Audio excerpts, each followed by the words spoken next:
Hi, so we're going to try these two new fragrances. It came in just in time for the holidays. And look at that. Kakaiba na naman siya. At may bago na naman akong mawawalang mga ganito. These two fragrances are from Lucky Beauty. These are new releases of fragrances specifically for the holidays.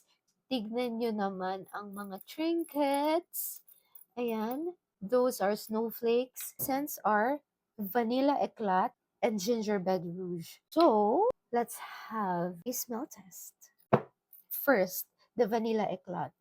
For the Lucky Beauty fragrances, for me, I have tried the first three fragrances. I have them, and then ang experience ko sa kanila is very fragrant. However, hindi siya kasing long wearing as my other perfumes. This one, I'm not expecting too much, but at the very least, di ba, mabango siya.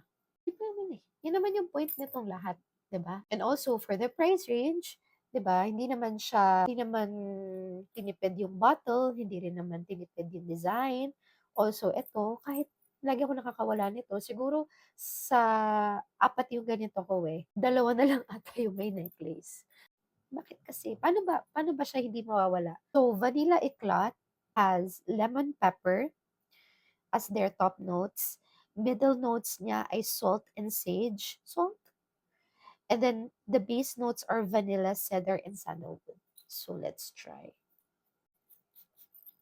Sabi, the first spray, it's not the time to buy the perfume. On the first minute, it's not yet the time to buy the perfume. But 3 minutes, that's the time to decide if you want to buy the perfume. At first spray, ang fresh. Oh, gosh. Para kang bagong ligo. Tapos, alam mo yung parang papasok ka sa school, high school, tapos yung katabi mong pogi na naka-Oasis, bagong ligo siya. Tapos yung buhok niya, puno ng gel, basa-basa, wet look, ganun. Nakaganon. Is this unisex?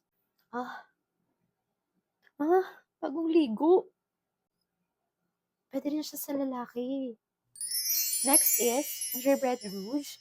Sabi nila this is a gourmand fragrance. So, ngayon lang ako nagkakaroon ng onting knowledge on perfumes. Ngayon ko palang na-absorb, naririnig yung gourmand. Let's open it up. I like it's gold, the red and the gold. So, wag natin to mawawala. Ano? Self? Huh? Now it's time to spray. This one, it has, the top notes has caramel, nutmeg, saffron, and jasmine. The middle notes are ginger, cinnamon, amberwood, ambergris. Amber. Ano yun? Paano siya ipopronounce? The base notes are vanilla and fir. At the boots with the fur, F-I-R. Because in a moment, it could go poo. Oh, oh, ay, hindi. Gingerbread. Yeah, gourmand nga. Ganun pala yung gourmand. Ang lakas ng cinnamon. Ang deep. Alam mo talagang, it smells like a European kakanin by the fireplace. Kasi po na ako. May allergy ba ako dito? Wala naman sanang allergy dito. Kasi sayang naman mabango. It smells like you're in a cabin at night. May Christmas tree. May ilaw, may fireplace. Ganon, European. Wala ditong ganon eh. It smells like a Monday morning. And this one is your slow Sunday. This is a night smell for me. This is a morning smell. Let me know your thoughts. The scents are interesting. Will I buy it again? I think this one I would prefer.